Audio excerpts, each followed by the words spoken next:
Hi everyone, welcome to the webinar Built the Business, Now Lead the Team. Thank you so much for joining me today. I'm really glad that you're here. And before we start, I just want to ask you something. So, how many of you started your business because you loved difficult conversations? Or how many of you started your business because you wanted to give some feedback that really stretched a team member to reach their potential? Probably none of us, right? None of us started a business to have those tough conversations. We started it because we love the work we do. The thing that we've trained probably years for, got lots of qualifications in, highly experienced in. We love solving those problems. We love creating something brilliant. And then almost what feels like overnight, without noticing, we got successful. Our business grew and we ended up responsible for people as well as the work. So leading people who do the job is different to doing the job yourself, and it changes everything. So today is about, that shift from doing the work to leading the people that are doing the work, and more importantly, how to actually handle all those conversations that come with that, because there comes a point where what made you successful and got you to this point is actually the thing that stops you from moving forward and becomes almost that bottleneck, that glass ceiling that stops your business from growing. So I'm going to show you one of the main tools we use today inside my BraveTalk program, because for me, it's not about knowledge anymore. For going forward, for the future moving forward, actually, it's about implementation and doing things differently. So before we dive into that, let me quickly introduce myself and tell you a little bit about why this matters so much to me. So I'm Chrissy, and I've worked across operations in retail store management, managed teams, predominantly in retail. I've worked then in corporate learning and development environments and been part of big change and organisational development change programs. I've worked in many different sectors, many different industries. I've worked with founders, accidental leaders, all of which have built something successful, but now they're feeling the weight of leading people. And I do this work personally because I was that accidental leader too. So when I started out, I didn't intend to manage a team. I kind of fell into it. I was really, really pleased that I'd got the role, that I'd got this team, but I didn't actually know what to do. I had no training. I wasn't supported. Nobody handed me a handbook for all the things that come with leading people, like having difficult conversations, how to stop rescuing people, or how to build accountability without damaging trust. So I personally know what it feels like to not know what to say or not know how to say it. But I also now know that it's just a skills gap. And that's why I created BraveTalk. That's why it exists, because this gap is incredibly common. It's not just in founders and business owners. It appears, applies to people, leaders that have been promoted in corporate world as well. So it is incredibly common, but it is completely fixable. And for me, this gap usually shows up in the moment that that business is at the point of growth or is grown to a certain level where it needs to start growing some more. So you've built your business by being absolutely brilliant at what you do. You solved problems to get here. You've built trust. You've got credibility. You've become the person that everybody relies upon. That is what helped your business to grow, but growth changes the job. And what feels like, as I said, kind of suddenly, it's not in reality, suddenly you've got a team. And it's no longer about just delivering great work yourself, not being able to just do the job yourself, but it is absolutely about helping other people deliver great work too, and you being able to manage through your people. You're going to be measured, if you're not already, by the quality of the conversations, the communication that you have with your team and the individuals that work for you. That's the moment most founders are not prepared for. Leading through your team can be tough. It can feel unfair because nobody's taught you how to do that part. So just think about this for a moment. How many times have you replayed a conversation in your head and thought, oh, should have said that differently? Or maybe you've even thought, and I know I have, I should actually have said something there. I shouldn't have kept quiet. Most accidental leaders were never taught this part. They were never taught to have those conversations in the moments that count, in the moments that potentially are the most crucial conversations. And they often end up learning it under pressure in the moment when they're already really busy, because something just needs to be said in that moment in time when they're already overloaded. So what tends to happen is they don't do it well because they've never been shown how, and then that leaves a bad feeling. It leaves maybe some scars because it didn't go the way you wanted it to, or the experience wasn't great, and so you don't do it again, or you put it off, or you come up with excuses. So this is exactly the kind of moment that BraveTalk is built to help with. And for me, this point is also where the pressure starts to show up. And it shows up in very familiar patterns. So just bear with me and see how these kind of land with you in your place of work. So, as I say, just listen to what I'm going to say and listen through the lens of your own business. So does this pattern sound familiar? Somebody in the business, one of your team members, makes a mistake. So you step in and you help them fix it, or you fix it for them.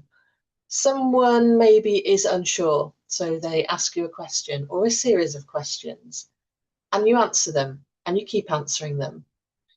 Somebody is maybe struggling, so you jump in or you send another team member in to help them. So you're solving a problem, you're rescuing, you're fixing, and you're repeating that cycle again and again and again. At first, it feels like leadership. It feels like, actually, I'm stepping in, I'm helping out, and I'm taking charge of the moment. And on a personal level, it probably makes you feel really good to help out. But eventually, though, it does become dependency. And I want you to hear that again.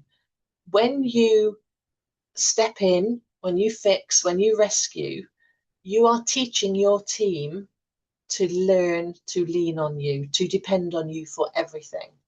So without being intentional, without realizing it, your biggest strength, your helpfulness, your desire to help your team move forward actually becomes your biggest bottleneck, your biggest derailer. And that's where the pressure starts to build, because the team does begin to rely on you for everything. Things they should be owning for themselves, things they should be thinking for themselves. You get more frustrated because you've got more stuff landing on your plate, but nothing changes. So BraveTalk is the thing that helps leaders break the cycle in a very practical way so that they can lead without carrying everything. So let's just have a think for a moment why it is that, intelligent, very capable leaders and founders keep doing the same thing, repeating the same mistakes.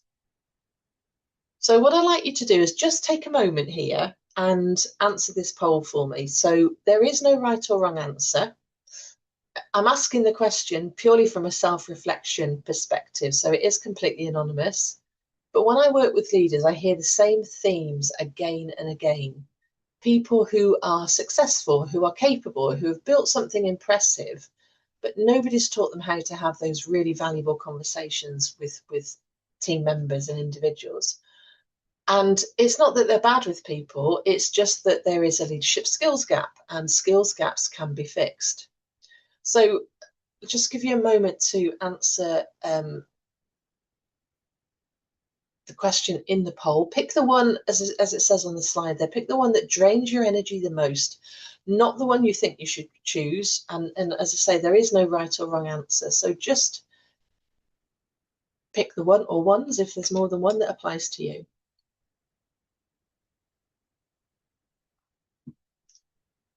Okay, so we've got there's a couple coming through. So we've got getting people to take ownership and holding people accountable are the two that are in the lead, but there are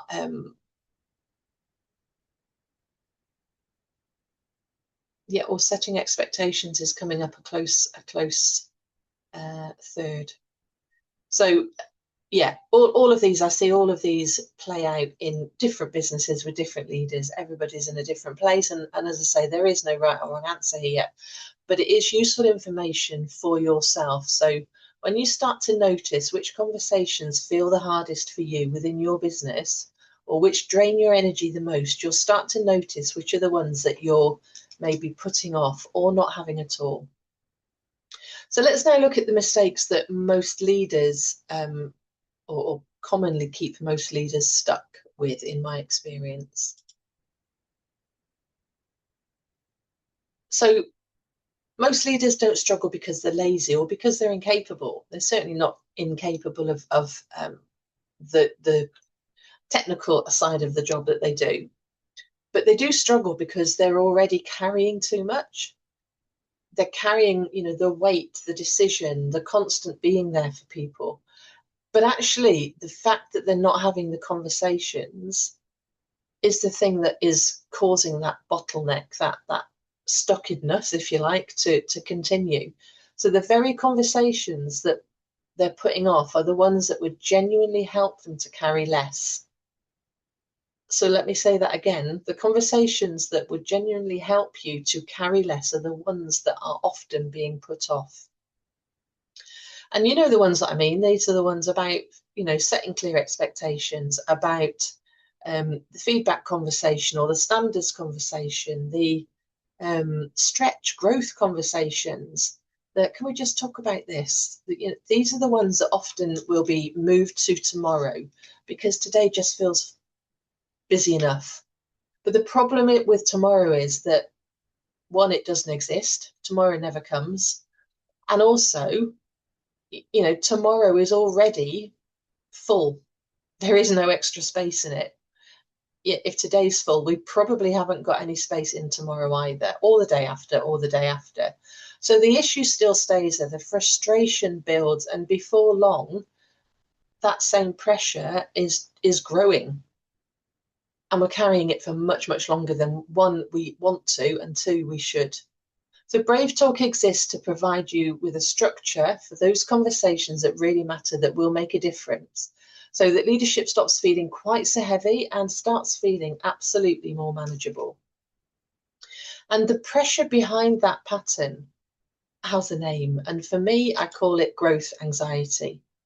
So growth anxiety, and see again whether this resonates with you, is that nagging feeling of, why does this just feel so much harder than it should?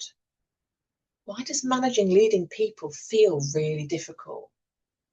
So on paper, things are going well. The business is growing. The figures might be great. Financially, profit, sales, etc., might be growing in the direction, or the KPIs might be in line. The team's growing.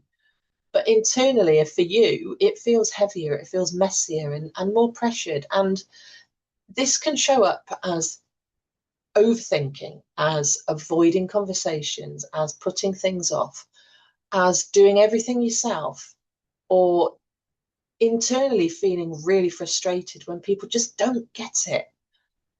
And because you care, you keep carrying it. You don't want to upset people. You don't want to, give people something that might make them feel bad or stop their progress in the job or the task, the activity that they're doing.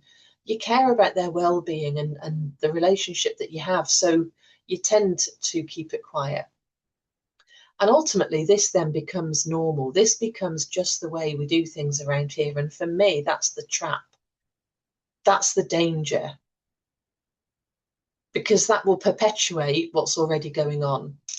So the strengths that helped you build the business to this point can also be the habits that will help keep you stuck at where you are now.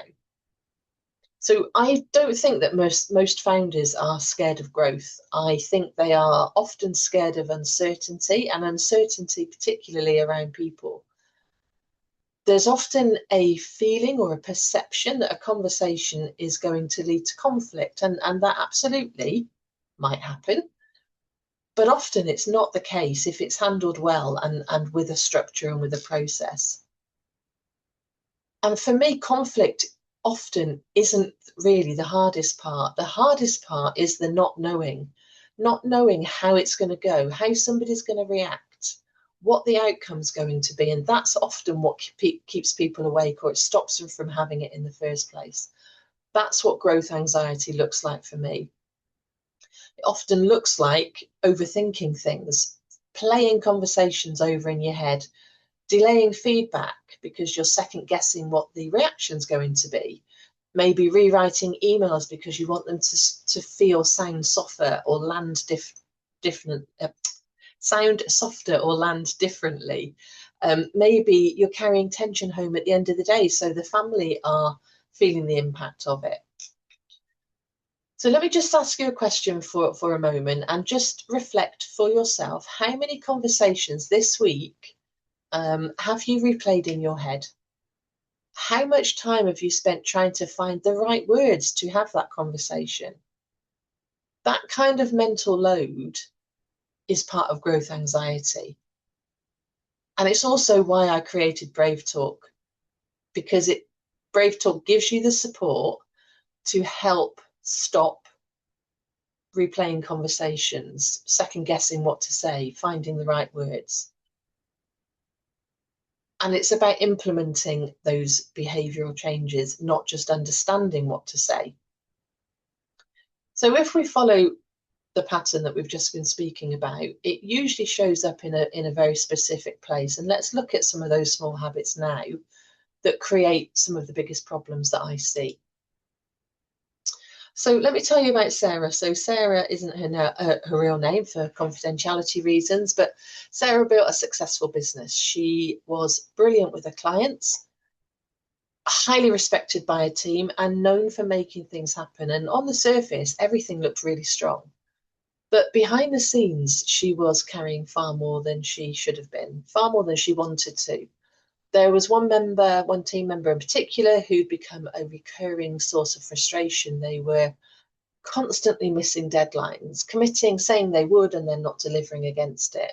They needed constant reminders to produce the work that they'd agreed they were going to do. They weren't really stepping up in the way that Sarah had expected them to and thought she'd communicated with them about. Sarah could see it, and importantly, so could her team. The rest of the team could absolutely see it. But Sarah kept avoiding the conversation because she just didn't want to create conflict. She didn't want to feel, or that person to feel bad. She didn't want to damage the relationship that she had. So instead of dealing with it directly, she kept stepping in. She kept fixing things or taking things back, or leaving something maybe longer than the agreed timescale and quietly hoping it would sort itself out. And of course it didn't.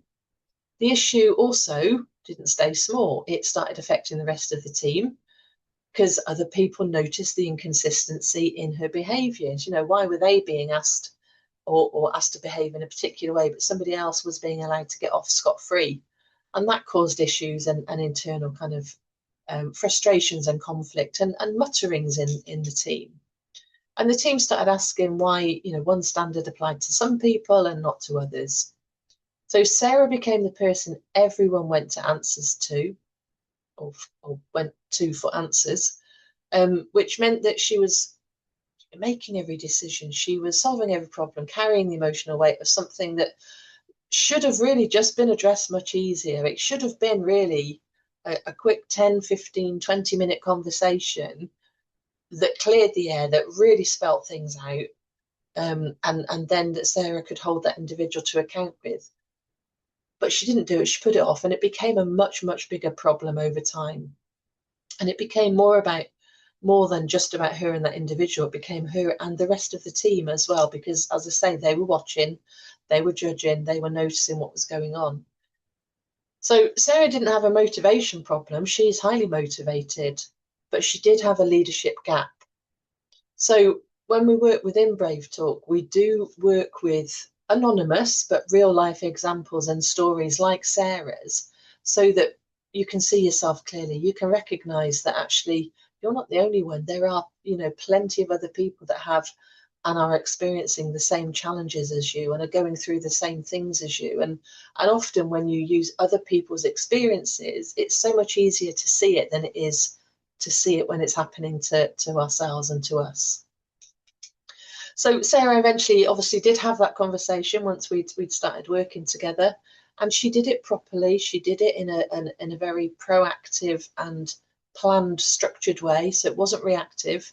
She named the pattern very clearly, explained the impact it was having, and set out what needed to change going forward. She involved the individual in that whole conversation. And instead of rescuing or softening or just hoping it would sort out, she was direct, she was calm, she was specific. And do you know what? That individual actually thanked her for having the conversation, because they were really frustrated as well.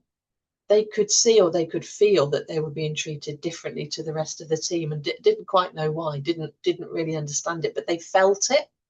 So that clarity was really helpful to them as well. And as I say, Sarah ended up being thanked for the conversation. So what changed after that for her was that she stopped carrying the issue alone. She started following up, started setting expectations, holding those standards, and letting other people take responsibility for their own performance. So over time, that reduced the pressure on her, because people started to think for themselves instead of coming to her for everything. It improved accountability across the team. The rest of the team stopped feeling like it was one rule for one and one rule for everybody else. They stopped feeling that standards only mattered when Sarah had the energy to enforce them, because they started to manage and enforce things, hold things and other people accountable for themselves. So the shift isn't about becoming harder or becoming a different person or changing your personality. It is about having a structure, having, being clearer, having clarity, and being brave. So being brave enough to have that conversation in the first place. So let's have a look now at what the common patterns look like when this gap is left unaddressed. So growth anxiety doesn't always look like some big dramatic kind of moment, but it does often look like comments that are either said internally or even out loud, just do it myself. It'll be easier if I just do it myself. It's quicker if I just do it. Don't want to upset them. I'll have to wait until the time's right. Or, I won't say it right now because they are busy, or, they're all really frustrated or flustered right now. I'll wait an hour and see how they are. Or, even I'm too busy right now. I'm just off to a meeting. I don't have the time to do it right now. I'll do it tomorrow. I'll do it later in the week. And all of those feel like the right thing to do, maybe in the moment. Maybe we can justify to ourselves that those things that we're saying are absolutely the right things to be saying. And it's a short-term solution. It is a short-term, in-the-moment solution, but in reality, it creates a really long-term problem. The conversation that you avoid today is tomorrow's bigger issue. And as we saw with Sarah, it's not necessarily just now then about you and the individual. It's potentially you and the team, or you and a project that might not have been achieved its deadline, or a project or a task activity that needs to be redone. So, all the cost and the time and the frustrations around that. So frustrations get bigger, the impact on the team and the business is bigger. And that's why implementation matters. It is about not just knowing that you need to do stuff, it's about doing it. And for me, most leaders already know that they need to address things earlier, but they do choose to put their heads in the sand because it's easier, or they justify with one of the excuses that I've kind of shared earlier.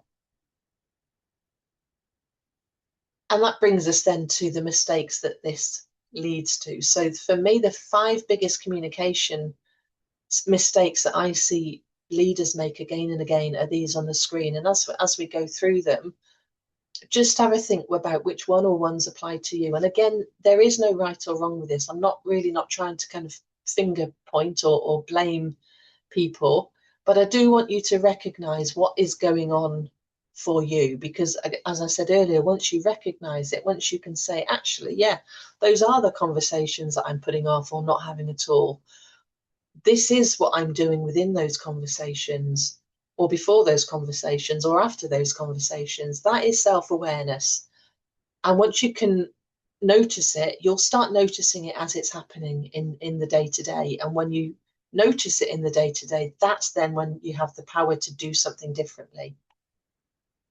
So most leaders that I work with and that I know don't wake up every day and think, today I am going to avoid all accountability. Or today I am going to be so vague that nobody in my team is going to be sure about what it is that I want them to do. I want to make it as hard as I can for people, and maybe over-explain things so that I eat into their time. No, nobody does that. But we do end up doing it. We don't do it consciously. We don't make that conscious choice, but we often end up doing it. And so it shows up in these kind of small behaviors that quietly shape the culture in your business. So the conversations, or even the tough conversations that we avoid. When we're talking more than we're listening, we're not asking questions and listening for somebody's answer. We're just telling and telling and telling and over-explaining.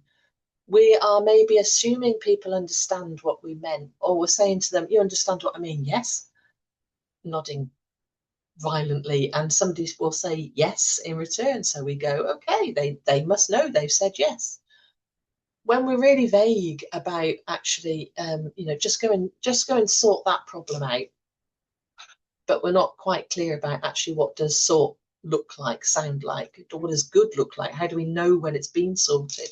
How do we know what bits of it need sorting?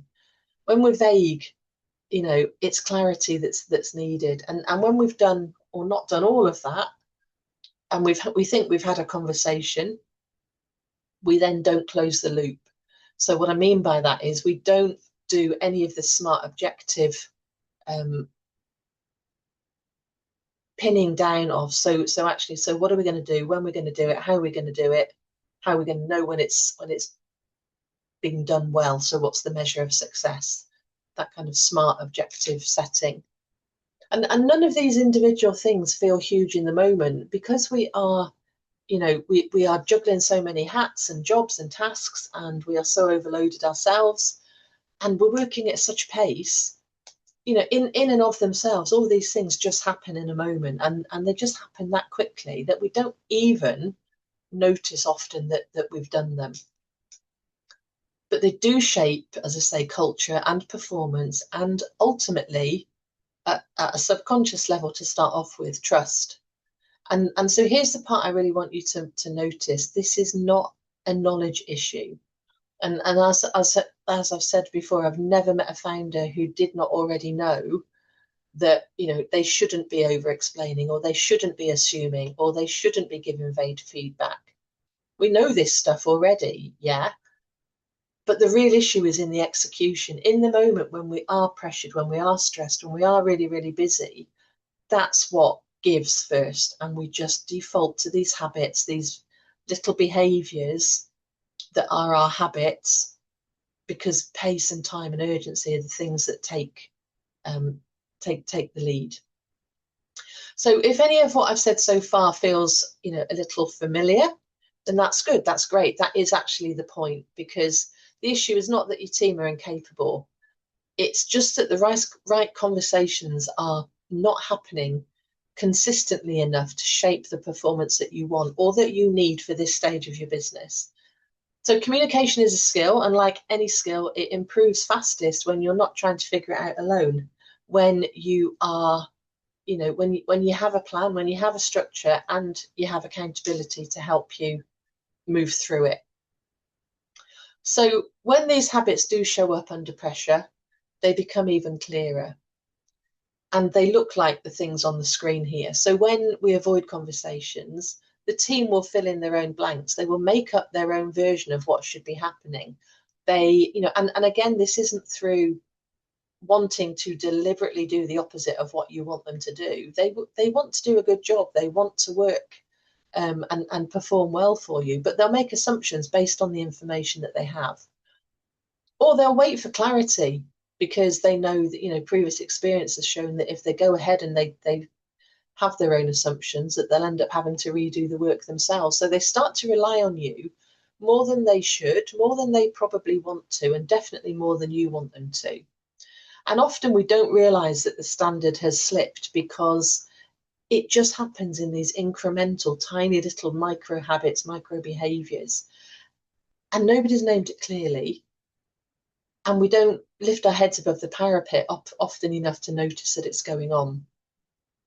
But that's how the bottleneck gets built. Not because you're doing a bad job, you're doing a good job. Your business has outgrown, or the leadership has outgrown the level that your business is at. And it's now the stage or the time to take it to the next level. So the cost is not just emotional on you as the leader, but it's, you know, on the team as well. And it also shows up in the time that's wasted, or, you know, either in people waiting or redoing things, in energy and performance, and certainly in momentum. And all these habits, so, you know, if you're waiting or you're softening feedback or communication, you're taking work back, etc., you know, they do feel helpful in the moment. They do feel like they are doing something for us as a leader. You know, we're being kind, we're being nice, we're being supportive, but actually it's unkind. In that moment, it feels great, but ultimately over time, the longer you delay your conversation, the longer you delay an effective conversation, the more you train your team that standards are optional, that the way to be is to keep coming to you for things, for answers, for solutions. And you know, you will train your team, you will get the culture that you have trained your team to work to. And it may not be the culture that you think you have, or or that you even know that you want, but it will be the culture you have is the one that you have created. So for me, you know, most leaders don't need more advice. They don't need to be told you need to have difficult conversations. You need to just have those conversations that make a difference. They need help challenging the belief and then the behavior habit that is stopping them currently from having the thing that or doing the thing that they know they need to do. So hopefully that's landing with you. So let me just talk about now the leadership habits that do create growth. So the leaders that I work with who create the biggest shifts are not the ones that become tougher. This is absolutely not about changing your personality and, you know, being somebody that's highly aggressive or really tough. But it is about those leaders that will address things early, will become clear and consistent. They stop hoping and start communicating using a process and a framework. And the transformation, again, as it was in some of the earlier slides, it's not dramatic. It's in those small shifts, in those micro behaviors that are done consistently, that create a very different experience of leadership, of being led by you. And that's why, for me, BraveTalk is absolutely really important, that it stays a live implementation program rather than a self-study online e-learning piece of work, because you don't build new habits by nodding along. You build them by practicing them and implementing them in real life, real world situations. So let's have another question for you, another poll. Have a think about where you go under pressure. So when, you know, things are tough, when things are being fast-paced and really, really pressurized at work, where is it, or what's your default habits? Do you get more directive? Do you start avoiding conflict? Do you go quiet? Do you get frustrated? And again, there is no right or wrong with these. I've done all of them, and sometimes I've done all of them at once. But knowing is that self-reflection piece where once you've identified what it is you do, you'll start noticing it. And once you start noticing it, that again is your opportunity to do something differently. So I'll just give you a moment to select those.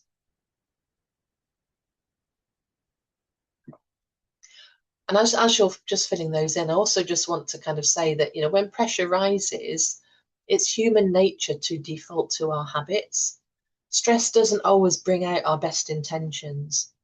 It often brings out our bad habits and our default patterns of behavior, most of which we're probably not even aware of. But those default habits do shape how your team experiences you and how, you know, what it is like to work with you. And that's why just knowing this stuff is really important. Okay, so we've got coming through, go quiet and solve it alone, avoid conflict. Oh, get more directive has just peaked. Get more directive and just do it this way has just come through as the last minute winner. So as I say, there is no right or wrong with any of this. Just take it as information for yourself, and think about when have you recognized you doing that, and going forward, I guarantee you'll see it going forward the next time it crops up. So that leads us to the next misconception about communication. So if you're like me, you've probably had at least one moment in your career, and maybe even in your recent week, where you think,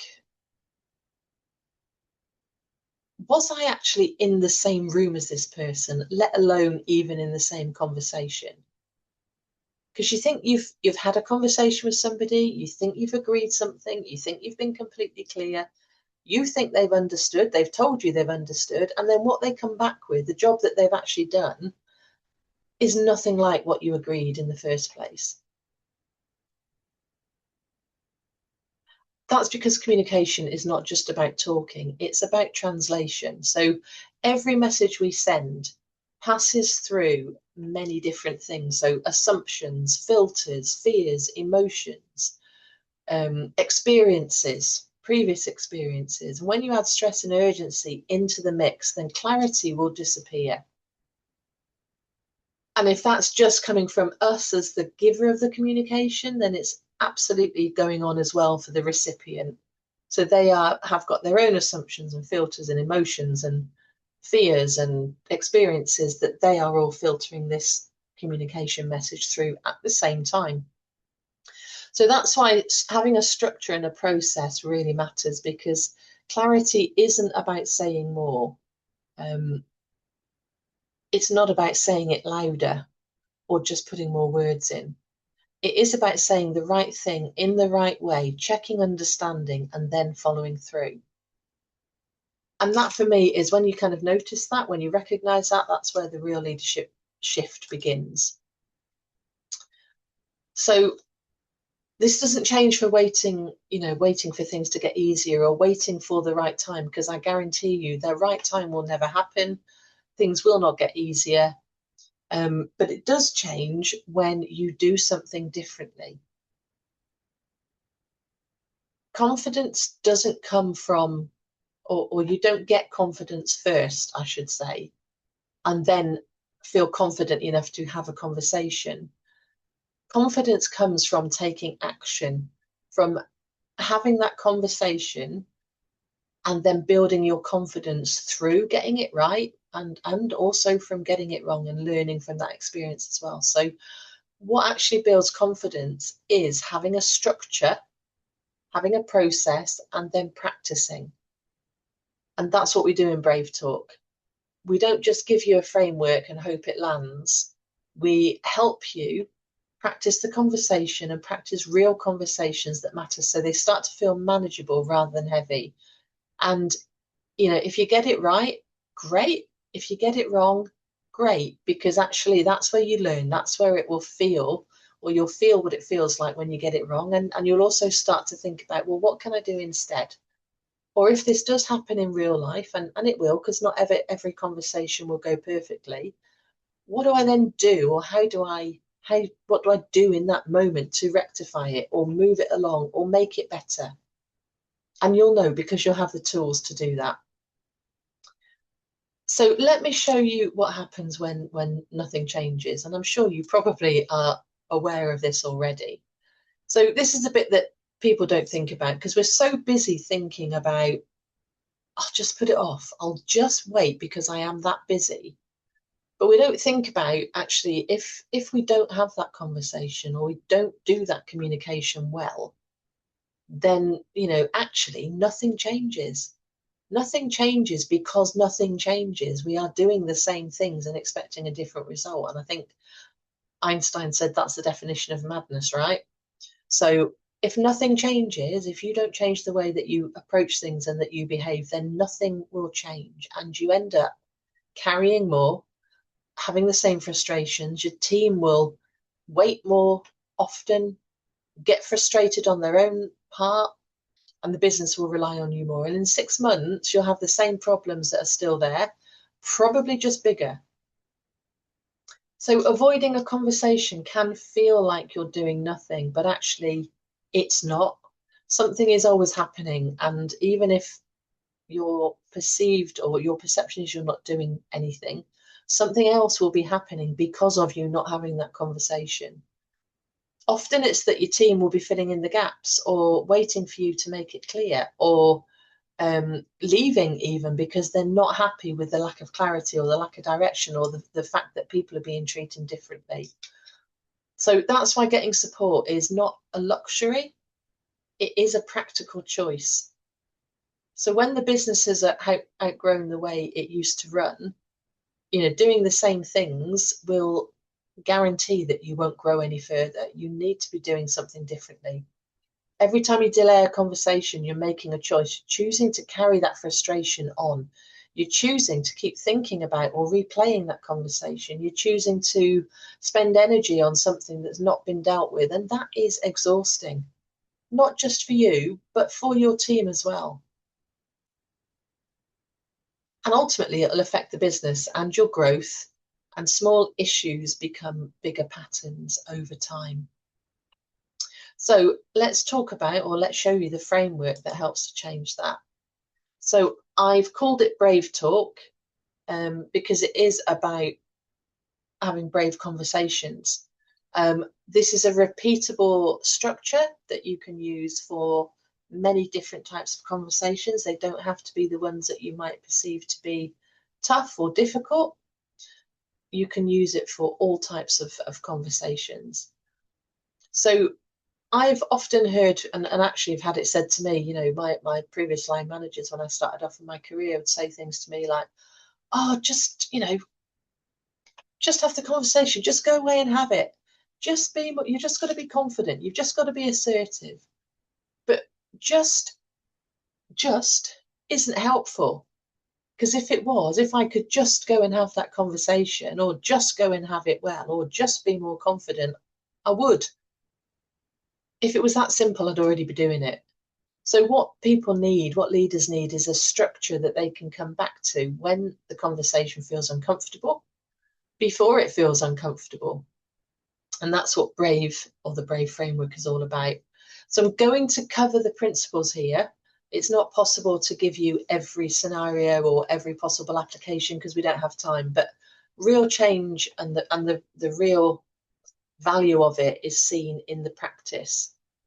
And in BraveTalk, we spend an awful lot of time using this framework, applying it to different situations and real conversations, until it just becomes a very familiar and usable way for you to work in your business.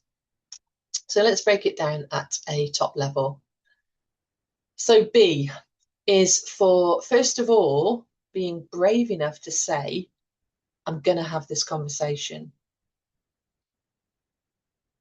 I'm not going to put it off. I'm not going to avoid it. I'm not going to hope that things will get better. I am being brave and having this conversation. Closely followed by, I am going to be really clear on why I'm having this conversation. So very often we'll go into a conversation because we've just been told we've got to have it, or we've just been told, or we think that thing is now that urgent. We've just got to say it, so we just go ahead. But we're not really sure about what we want to get out of the conversation. So is it, for example, to help the other person have more clarity, or to improve their performance in some way, or to, we want to protect the relationship that we've got, or we want to help somebody to stretch and grow. What is it we want as a result of having this conversation? Why are we having it? So that's really, really important, and that's often the bit that for me gets missed. So we might decide ultimately that we're brave enough to have it, but we very rarely sit down and think, why am I having it? What is it that I want to get out of the conversation, and what will be different as a result of me having it?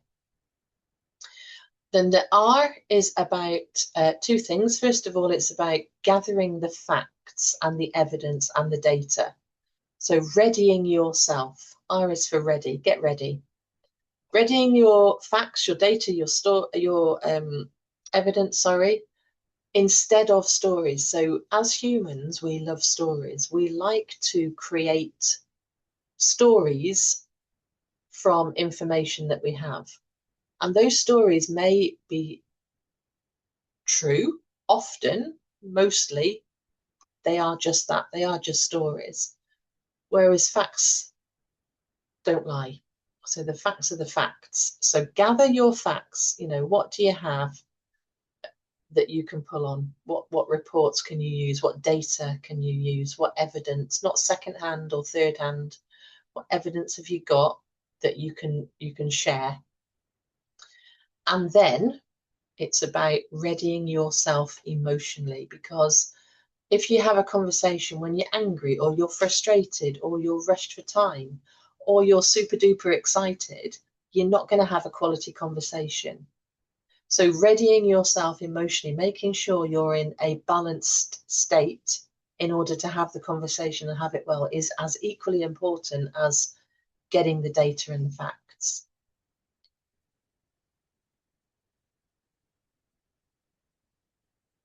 Having that emotional readiness, that factual evidence, will help you have a better conversation, because preparation will help us to reduce our own emotional reactivity, and it will also help us approach the conversation more effectively, and that will help us to build our credibility with the other person. A is about awareness. So being aware of what's going on in the conversation. So what are you noticing about yourself? So you might have come in being emotionally balanced, but are you noticing that maybe now you're starting to get a bit tense, or you're starting to get a bit frustrated? Or what are you noticing in the other person? Are they maybe getting defensive, or are they becoming quiet? What's going on? Are you creating and maintaining a level of safety in that conversation where you and the other person can have a two-way conversation, where it's honest, where it's open? Because people need enough space to be honest. Great leadership is not about bulldozing through the conversation, getting all your side out, getting all your information across and making them sit there. It is about creating enough safety and space and honesty for them to listen to you, but also for you to listen to them. Which is the next bit. So V is about voicing perspectives. A great conversation is two-way. It's not just all about you. So this means that you, having prepared, you share with them the purpose of the conversation, you talk to them about the evidence and the facts, and then you share your interpretation of that.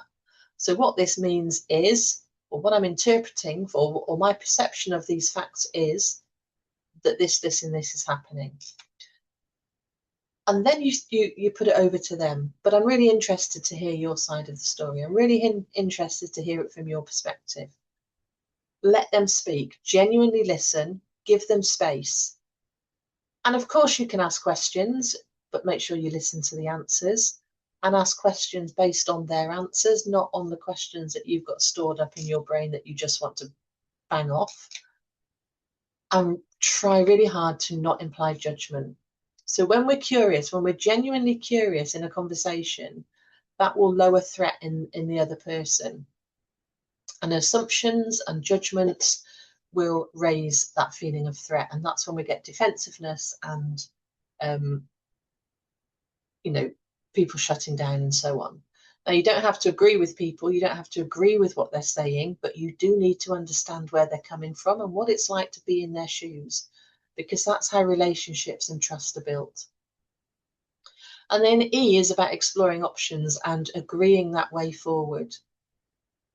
So every conversation that we have will just be a nice chat unless we get actions and agreements and measurements out of it. Just because both parties have spoken and you know, been heard and listened to, doesn't mean that we've got an outcome, doesn't mean that we've achieved the purpose even of the conversation. So when you finish with clarity, when you close that loop, it is about knowing who's doing what, by when, what support they might need, or what check-ins they might have asked for, or you might want them to deliver, how you'll know it's working, what the measurements of success are, and what the timeframes are around that. This is where accountability comes from. So it's not about pressure, but it is about clarity. So that's the shape of the framework. It's very simple. And, you know, for me, when you are feeling that feeling, whatever it is for you, you know, maybe it's pressure in the pit of your stomach or sweaty palms or whatever, you know that there is a conversation to be had and it feels difficult. Please don't pull back, just be brave and use the framework, because those conversations that feel uncomfortable because they matter. And, you know, for me, you don't need to handle them perfectly, but you do need to handle them well. And if you do your preparation, if you approach the conversation in the right way and you do them consistently with everybody, that's what will build trust. That will build your leadership credibility. And that's what will create change in the business, where you stop being the one that everything comes back to. And the real value is not just, you know, it's not about memorizing the letters of the model. Absolutely not. It's about learning how to use them when it matters. And that's why the program is live and coached rather than self-study.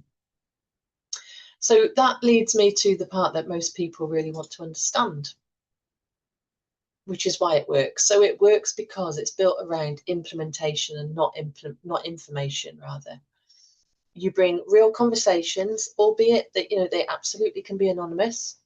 I'm not asking you to share people's names and you know, client data or anything like that at all.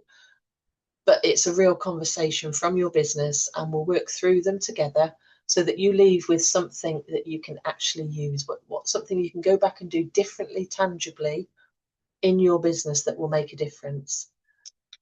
And that's why the program is such a practical next step for the right person. If you already know the problem is not awareness but action, then support that helps you practice in real time is a much faster route than trying to figure it out alone. And this is the point where the program becomes the answer to the problem that we've been talking about all session. So we don't stay in theory. You know, there is a little bit of theory because it's useful to understand, but actually the power of this program is in the actual situations and real life scenarios that we talk about that are causing you stress in your business now. And we'll work through them together with the rest of the group, seek advice, seek experiences, and come away with action plans. So it might be the person who's not stepping up, or it might be the conversation you've been avoiding, or, you know, the pattern that keeps draining your time. The value is not just learning what to do. The value is in practicing and practicing until you can absolutely do it with confidence. And you know what? If it goes wrong, you feel confident enough to say, okay, I'm going to do that differently next time. Or I can do something differently in this moment in time because I now have the confidence and the skill to do that. So let me talk about the decision, because at this stage, you know, you've been on the webinar for nearly an hour, and at this stage you've got two choices, and the truth is that doing nothing is also a choice. It is a choice that most leaders fall into by default. So, you know, come along to a webinar like this or a workshop and nod along, say, actually, there's some really useful information there. I recognise me in all of that. And then they do nothing not because they are choosing consciously to do nothing, but because it feels easier to put the conversation off, to carry on and hope that it will sort itself out, because these are habits that we've already done, habits and patterns that we are used to operating with. But that choice in and of itself has a cost. It keeps the pressure in place. It keeps you as the bottleneck and keeps those conversations hanging. So the question for me is not whether you're choosing, the question is, what are you choosing on purpose? You can keep doing what you've been doing, which means the same pressure, the same friction, and the same issues waiting for your attention, or you can decide that the business needs a different version of you now, not a harsher you, just a clearer you, a calmer you, and a more intentional you. And that's where BraveTalk fits, because it helps you stop guessing and start leading with confidence in the conversations that matter. So the founding cohort is intentionally small. It's just 8 people.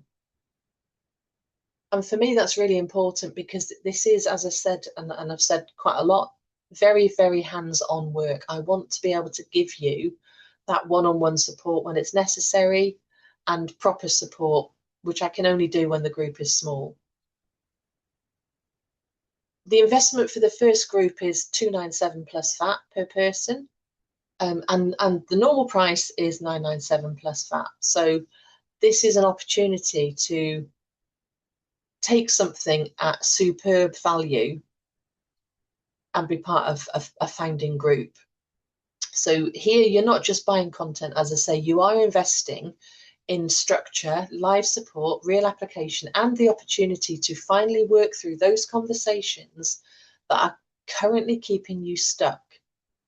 And more importantly, you'll have accountability to do it. So if that sounds like something you need, then this is the moment to perk your ears up and pay attention, because, as I've said, BraveTalk is an 8-week leadership implementation sprint for founders and accidental leaders who know that they need to handle conversations better, but want support to do it in real life. So it's not another course where you can sit back, take notes, and hope it lands. It is built around your real conversations, your real team, and your real leadership pressure in real time. So that means each week you'll leave with something very practical that you can apply straight away. And you'll have a clear plan for how you can use it that's specific to your business.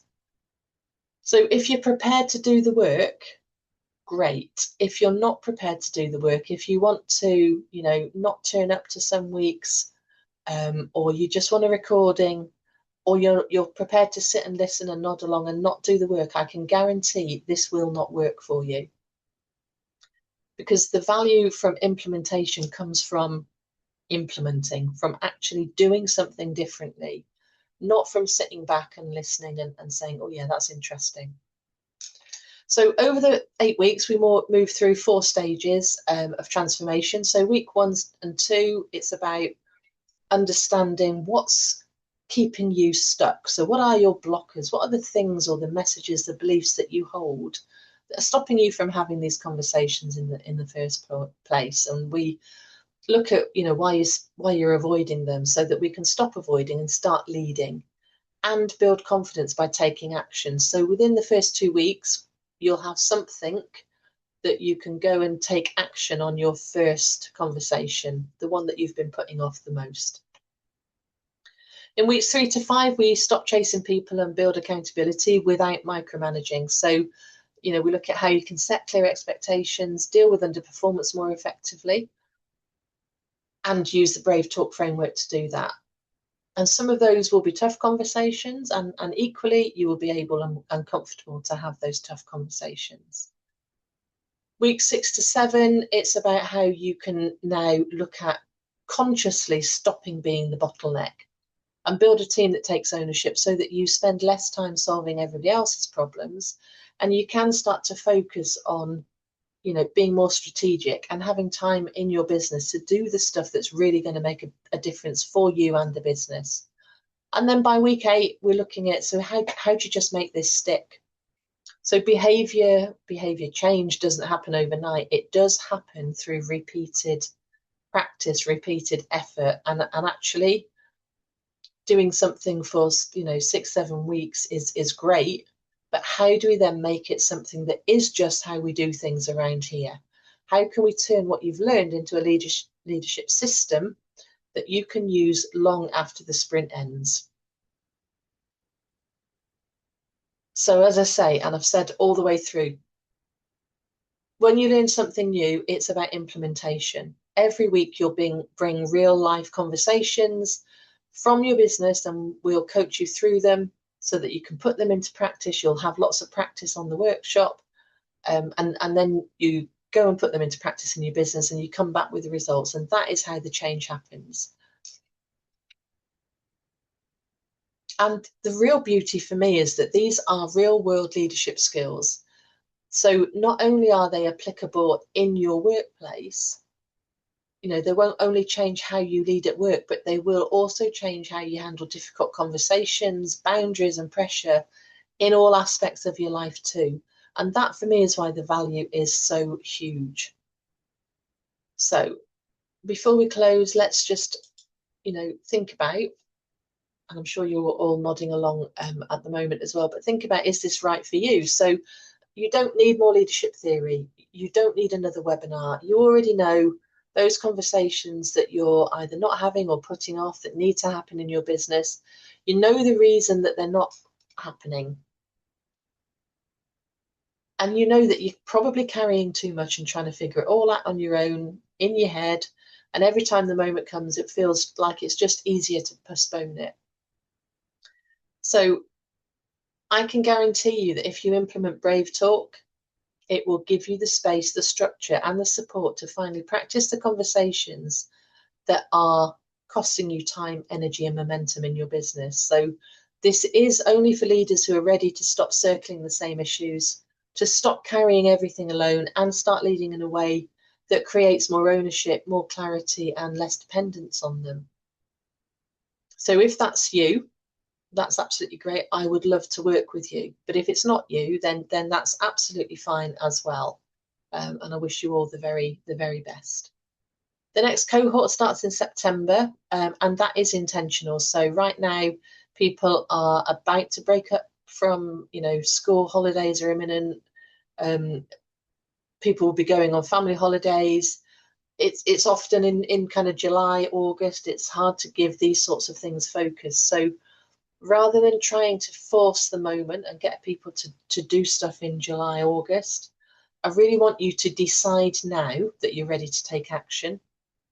Enjoy the summer and then come back in September ready to start strong, knowing that you've already made that decision.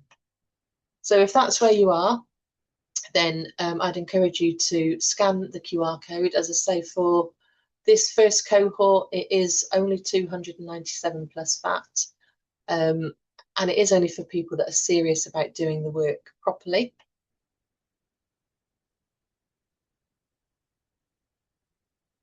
And it is about becoming the kind of leader your business requires for the next stage of its growth. Thank you so much for being here. I would like to leave you with one final thought. If you're ready to leave differently, then this is your moment to say yes. Let's open up to questions.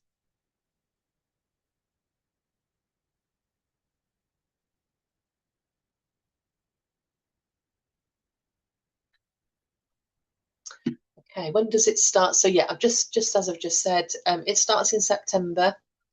Week commencing the 14th, and as I say, that is deliberate because summer, well, end of July, August is typically when most people are away. Routines are all off, and it's quite easy to get distracted, to say I'll deal with the problem later, but that's the pattern that we're trying to break here, right?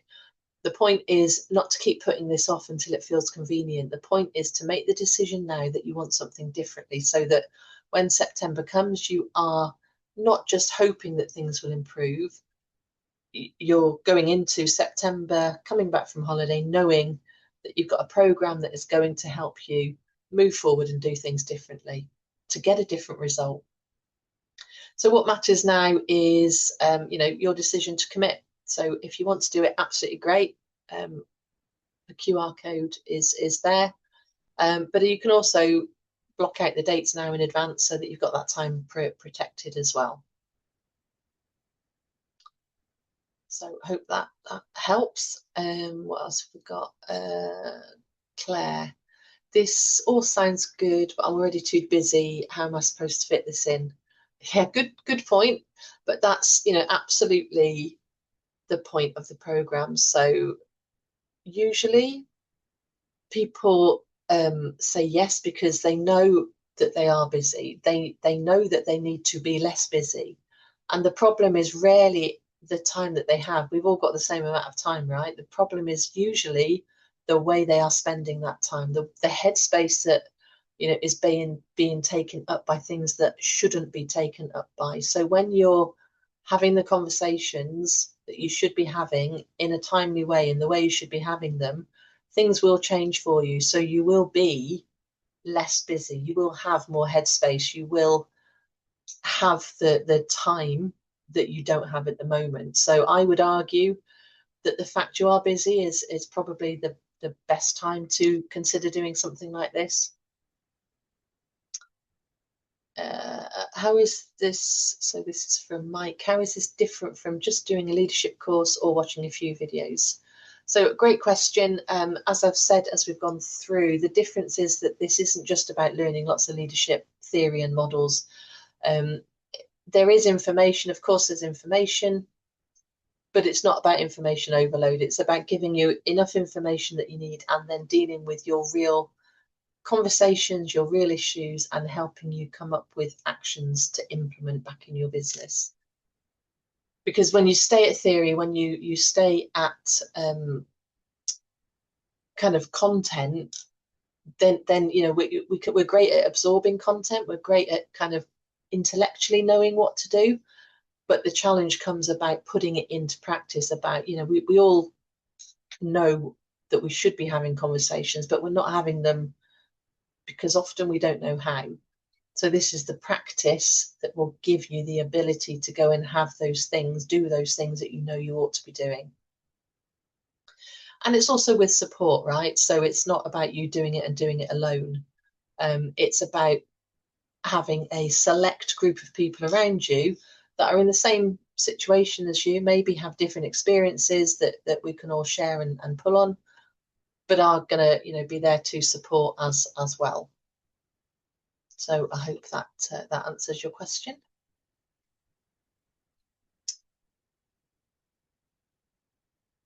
And okay, from Rachel, I know I avoid conversations sometimes, but how do I know BraveTalk will actually help me change that? So yeah, absolutely, the right question to ask. And I think for me, as I've said, well, in the last question, really, awareness on its own is not enough. Most leaders already know what they should be doing. The difference is that BraveTalk gives you a structure to follow, a place to practice, and real-time support for your real conversations as you use it. And that's what helps change stick, because you're not just thinking about doing things differently or wanting to do things differently. You're actually going away and doing it differently. And then when we come back the following week, we'll be talking about, so what have you done? What's worked? What success have you had? What are you really proud of? What did you try maybe that didn't go the way that you wanted it to, that you want to do again, or you want to do differently because it didn't land well? And actually, we'll celebrate that as well, because for me, you can learn as much from mistakes as you can from getting it right. But doing something differently is the thing that will make the difference. So, I would love people on the program only who are wanting to commit and want to do things differently.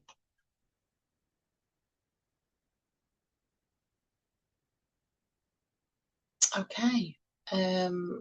So one final one. Do I work on a one-to-one basis as well in a group setting? Yeah, absolutely. I do that as well. This program is a group cohort. because I do absolutely feel that people get an awful lot from working with like-minded business owners. And that goes beyond the actual content of the course, the program. It's also about the relationships that they build outside of that as well. But yes, of course, I absolutely work with people on a one-to-one basis. Okay, I think that's it. Lovely. So thank you so much for staying with me for more than an hour. It's great that you're all still on the call, and I look forward to seeing you inside BraveTalk. Thank you so much.